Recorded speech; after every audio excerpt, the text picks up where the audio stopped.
What's up guys, and welcome back to another episode of Career Mode. This is episode number 44. Yes, I am still here. Yes, I am still alive.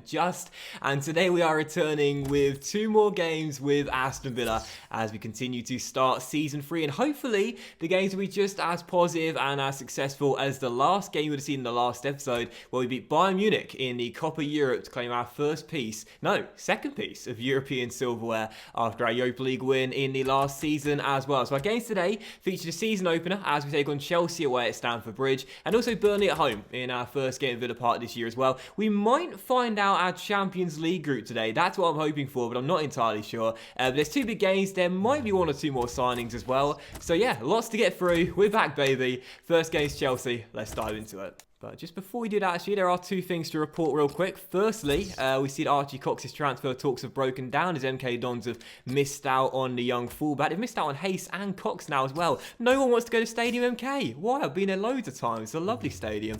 And the seating at Stadium MK, by the way, is brilliant. And also, we just got the season ticket sales money. And that means now that we have a little bit more cash in our budget. It was previously around 6 million after the sale of James Chester. But now with wage budget alteration, we're probably looking at around 10 to 10.5 mil perhaps if we're lucky, plus bonuses considering as well. Yes, there's still not much left in our budget right now. We might make one or two more signings today, but I'm not too sure. First game is Chelsea though, so let's dive straight to it. And so as we do jump into the season opener here away at Stamford Bridge against Chelsea, this was the scene last year where we had that classic 2-2 with some wonderful goals, including a Golden Boot winner in Hazard bending in a beautiful effort, and Delph also scoring a fabulous one as well. And last year on the opening day, we thrashed Arsenal. Not sure we can beat Chelsea though. I will take a point here away in London. Chelsea playing a 5-2-3 for the game. No Hazard, Bale or Morata in the starting 11, all on the bench, but still a great team with Lucas Pearson on the left, Willian on the right, and Edison Cavani, their striker. But as for our team, it's the same 3-5-2 as the team that beat Bayern in the Copa Europe with one change. You guys voted for two things in the last two episodes. John Stones now has his number changed to number 5, which he wears at Manchester City, and also Icardi, our free agent Italian goalkeeper, signed for the club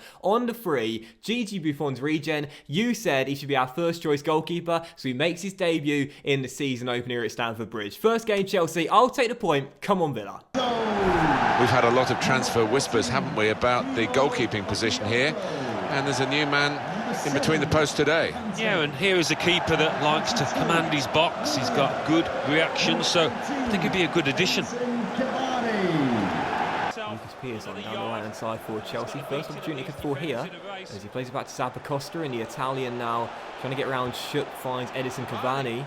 And the Uruguayan finds Willian, and Willian back to Cavani. Lovely back heel, first shot of the game, off the post, and then Socrates and Stones get it clear. That wasn't really convincing from me, but I did the job, and it's away. First shot of the game, off the woodwork. Chelsea very unfortunate. Here they come again. Cavani to Willian, now back to Edison Cavani, and Chelsea now coming out the blocks, now starting to attack. Willian comes inside and fires it home, and the Blues do take the lead. Very poor start to the game, very scrappy, but two quick attacks. Once we were let off the hook by the woodwork, saving us. This time, no such fortune. Willian cuts around Eric Palmer-Brown, beats the American, and just fires it past Icardi. And the first shot on target, sadly, the Italian could not deal with. Can't blame him though, decent finish there.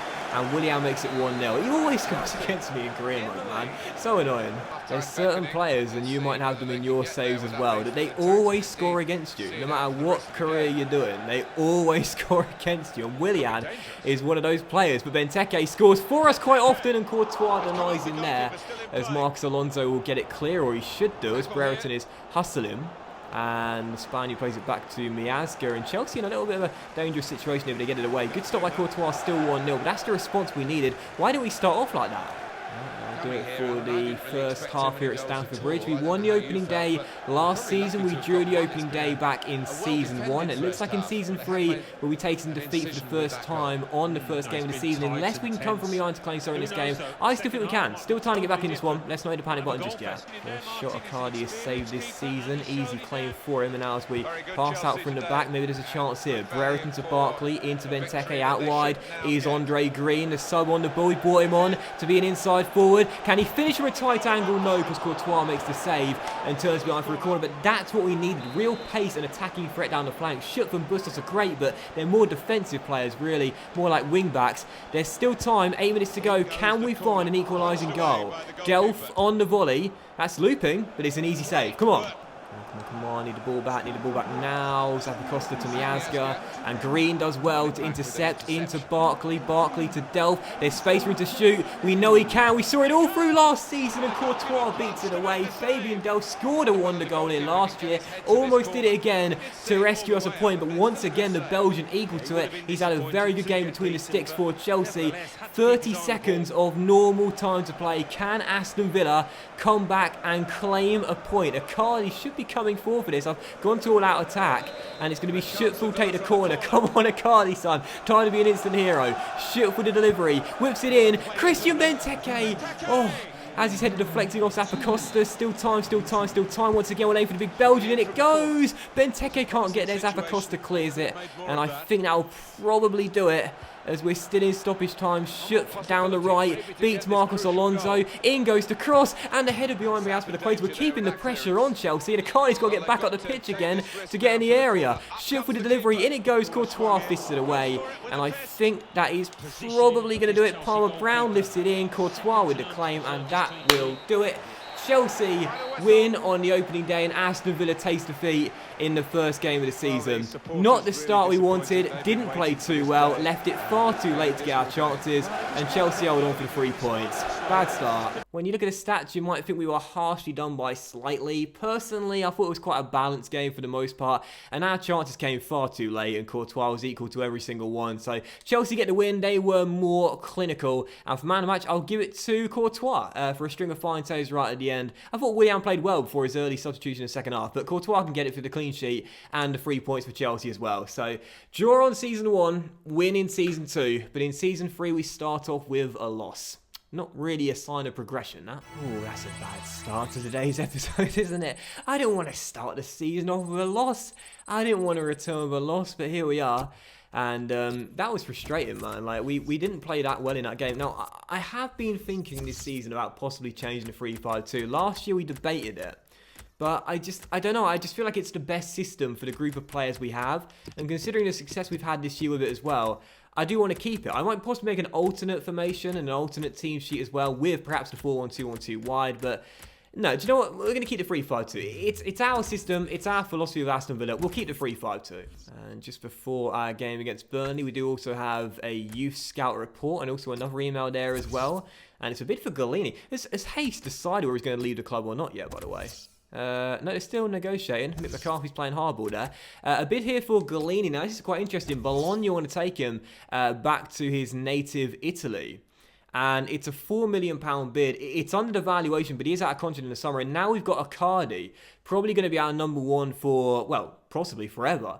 I'm not against selling Galini, to be honest, and possibly getting a little bit more cash to possibly buy 1 or 2 more players. So I'm going to negotiate here. If we can get close to his valuation, I'll take it. Otherwise, forget it. A decent, safe pair of hands for a third choice. That's just the one way I'm looking at this. We don't actually need Galini now. I do like him as a backup.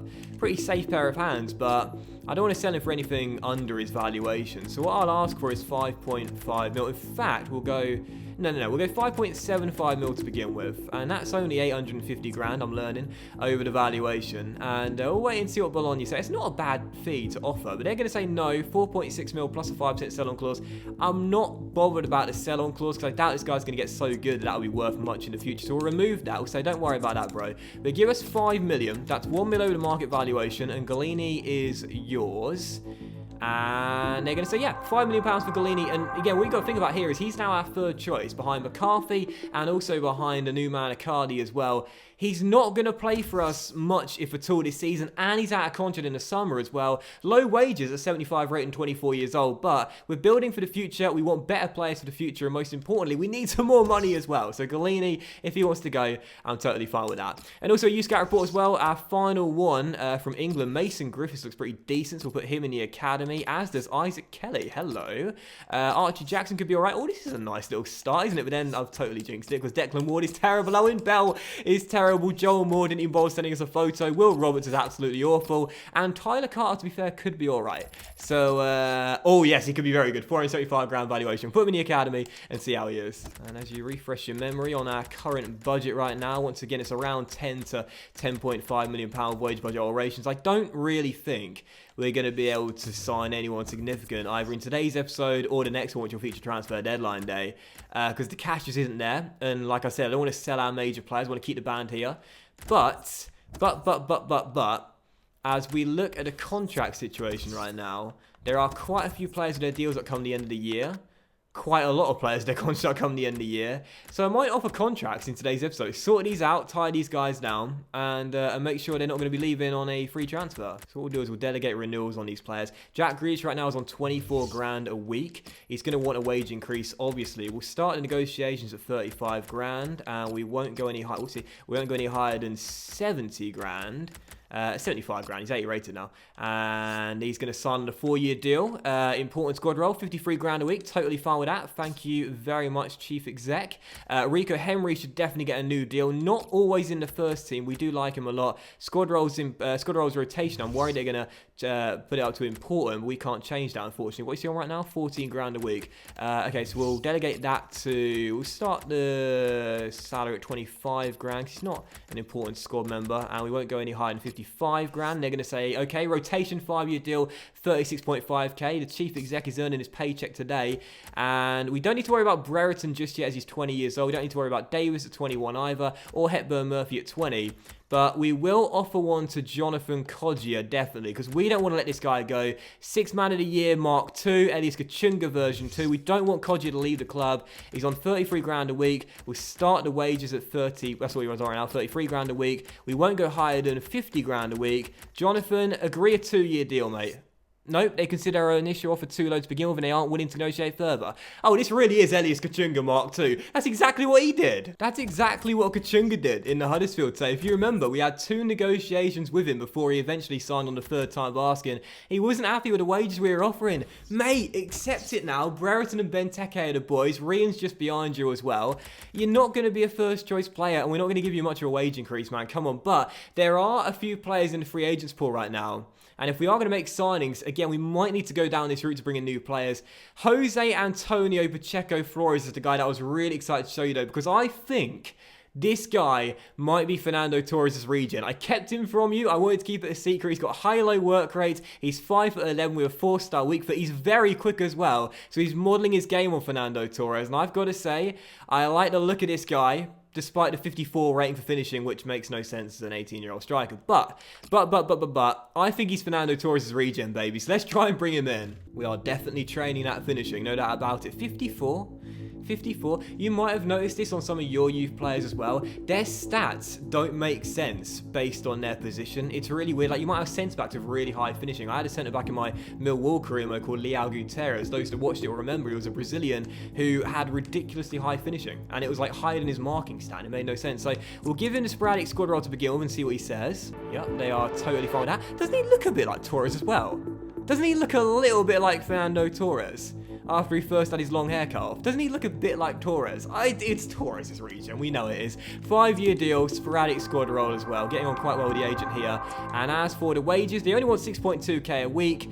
What we'll do is we'll remove that appearance bonus and we'll offer that salary right there, plus the 85 grand sign-on bonus. They up it by 500 quid to 6.7k a week. Totally fine with us. Every penny counts, but we're not that, desperate. So 6.7k a week, 5-year deal. Pacheco Flores, Fernando Torres, what's the difference? Welcome to the club, son. This guy could be a real star for the future. Welcome. And you might have noticed there was another player on the shortlist who could be another regen of another Spanish player.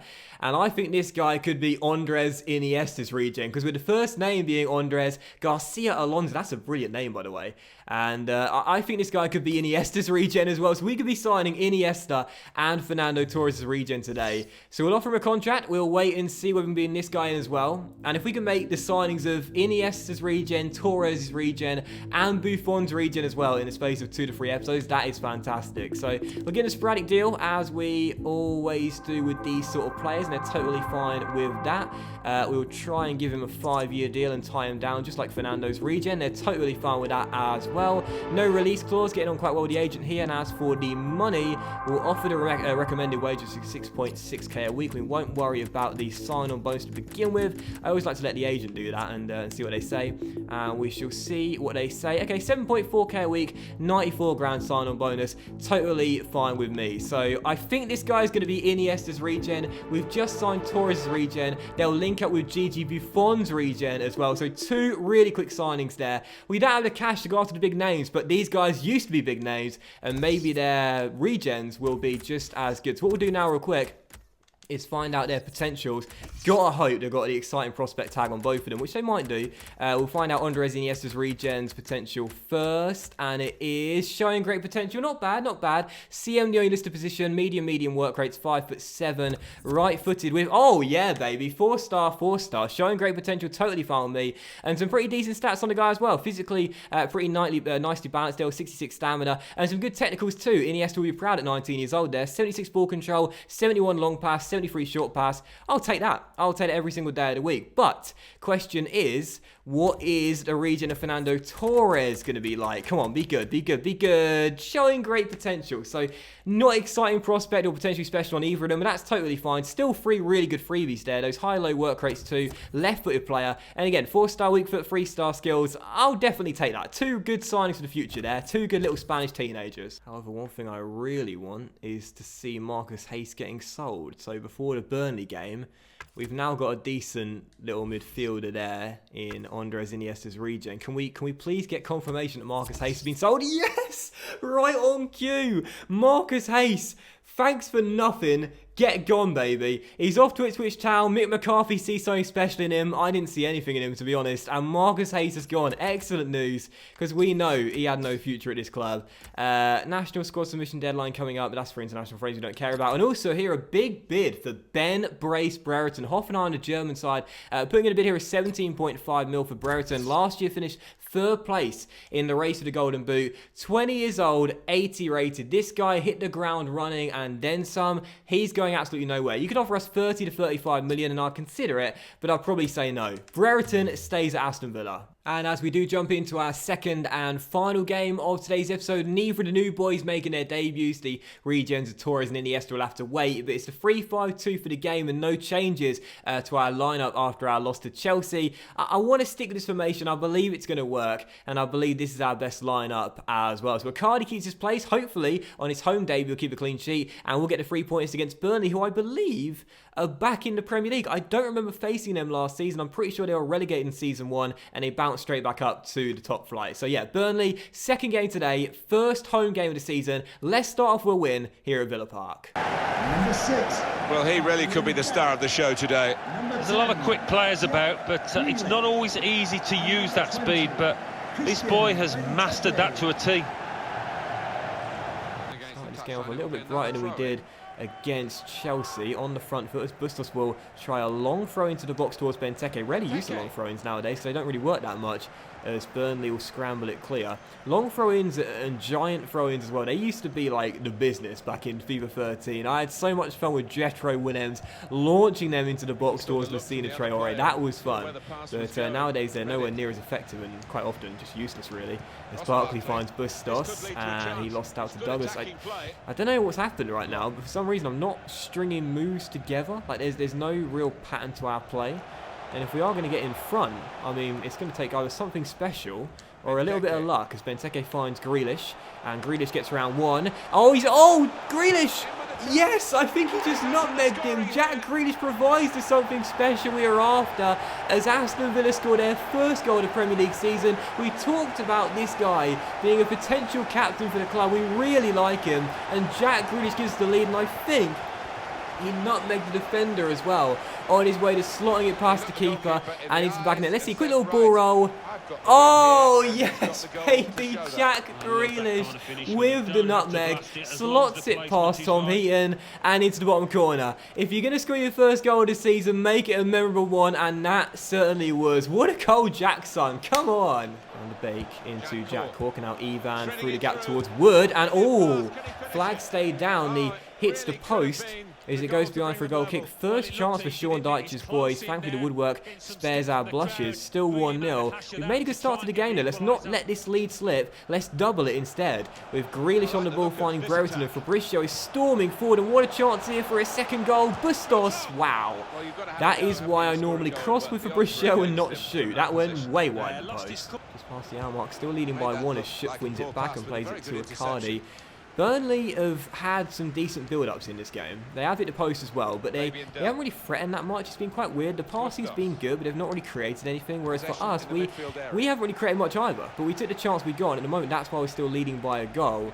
And the game's far from over. 25 minutes to go. Still time for the Clarets to get back on level terms, but they've really got to start attacking a lot more. As Wood crosses the centre, Bustos clears, and Cork fires over the bar. Yeah, 25 minutes to go. Game far from over. The final 10 minutes now. Still the lead is just 1. We are far from sitting pretty right now as Burnley search for an equalising goal. Here's Ashley Westwood, the former Aston Villa player, as Sam Vokes down the left, crosses to the middle, and Stones defended that brilliantly, but it's not fully dealt with here. There's Tom Kearney, there's Angel Di Maria, there's Alessandro Schupp, and here is a chance for Aston Villa on the counter, and it's Jonathan Kodjia. Sign the ting, Jonathan Kodjia. Oh, well, sign it anyway, as Benteke heads in the rebound and makes it 2-0, and that should do it. Kodjia denied his first of the season by Tom Heaton, but Christian gets his first with the diving header. That's the commitment, baby, and Christian makes it 2-0. Game over, Aston Villa will get the 3 points, and we win on the opening day. Still, sign the team, Jonathan. Sign the team. We love you. You're our super sub. Maybe not so much in that instance. We really like you. Anyway, final score, Aston Villa 2, Burnley 0. There's our first win of the season in the Premier League. Benteke celebrates his first goal of the season as well. And a really important win too. It's 2 clean sheets in 3 to start the season off in all competitions. Our defence is looking really good since we improved it in the summer. And that man, Grealish's wonderful first goal, set us on our way to our first Premier League win. Big victory. Once again, there is slight concern we didn't really play very well. Our pass accuracy not as high as we'd like it to be. For the second time, lost a possession battle, and it just wasn't really a free-flowing game. I don't want to change the formation, don't want to change the system, but I think something does need to change. What it has to be, I'm not entirely sure. But man of the match, Benteke though, scored our second goal and set up Grealish for the first goal, which was absolutely wonderful, so I've got to shout Jack Boy out. But Benteke man of the match, a win for Aston Villa, and that's the way to bounce back after our disappointing loss away at Stamford Bridge. And of course, my camera would die as I was doing the outro. I'll try and do a sneaky edit so it doesn't sound too bad. But also, we just found out our opponents in the next round of Carabao Cup is going to be Brighton in the second round. Of course, this was the first competition we ever won.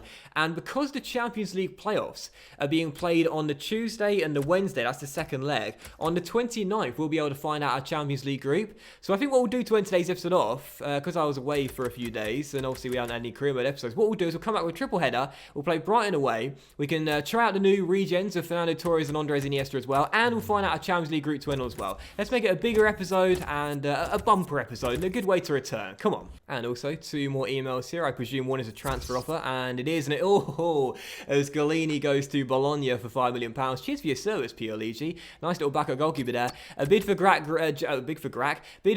Grealish of 19.1 million pounds. 19.1 million pounds from Schalke. They want to take him to the Veltins Arena. The chief exec suggests we can get between 25 to 37 million, but I think this guy is our future captain. We really like him. He scored that wonderful solo goal to get us off the mark this year in the Premier League. Schalke, thanks for your offer, but is it Alvi the same when you say goodbye? We're not interested. He's staying here. And yeah, another bid as well, and it's time for Fabrizio Bustos. Fiorentina want to take him, but as I said earlier on in the episode, no, we are keeping the band together. We are not selling our players. When you look at the bids we've had this season, Fabrizio Bustos, 3 big bids there. Tyler Adams, 2 bids for our good young American. Kodjia, bid rejected from Leeds. Dale Fry, bid rejected from Celtic. Barcelona putting a bid for Ross Barkley. But the reason we're rejecting these offers is because whilst the fees are good, whilst we do need the money, whilst the cash would really help, what's most important is keeping your best players here. We're not a selling club. We're not a selling club. They're staying here. And as we do jump jump into the third and final game today's episode. Is indeed Brighton away at the Amex as we try and get through to the third round of the first competition we ever won. But it is our lowest priority. Obviously, we've got the Champions League to come. That's far bigger, plus the Premier League. And of course, when it comes around the FA Cup, not really fussed about tonight. Hence why I'm making an 11 change to the lineup. And it's a really weak one. But there are two debuts for the two Spaniards, Garcia Alonso and Pacheco Flores. How will the regens of Iniesta and Torres get on? Let's find out. Well, they can be really the heartbeat of the team, these central midfield players, and we've got a new one making his debut today. What do you make of it, Alan? Well, I'm impressed by the signing. I think he'll give them a bit more composure in the middle of the park. He can get up and down, and he's a good pass for the ball. It's a debut for the new forward today. Yeah, and with that comes a little bit of pressure because everyone's expecting you to score the goals. The fans are, I think. Oh, no. Oh, goal for Brighton, and I don't particularly want to see the replay of that, but we will. And Scott Hogan, our former striker, has just said, "Docs, you're a moron, son." And I'm firing my team into an early goal, and that is a gift for our former man up top. Watch this, man. The tackle deflected straight to his Queredo. I want it back, and with Zagu, I tried to play it across to Pajac. Instead, Hogan just robbed the Frenchman and fires it past McCarthy to make it 1-0. Brighton going from only myself to blame for that, and we trail in the first half an hour. God damn it, what was that? Dale Stevens with that lovely through ball out wide towards Charlotte with that lovely hair. And he crosses to the middle, and Hogan should have scored his second and made it 2-0. I brought McCarthy out there stupidly, and Scott should have punished me for a second occasion. Thankfully, a let-off, still 1-0, but with 5 minutes going in the first half, this has been quite a poor game. Yes, it's a backup team out there. Yes, I'm unfamiliar with quite a few of these players, 2 of which making their debuts, but I am yet to get going. And despite winning against Burnley, it's not been an ideal start to the season, domestically speaking. As Green looks for Turner and does find him. Back to Garcia Alonso.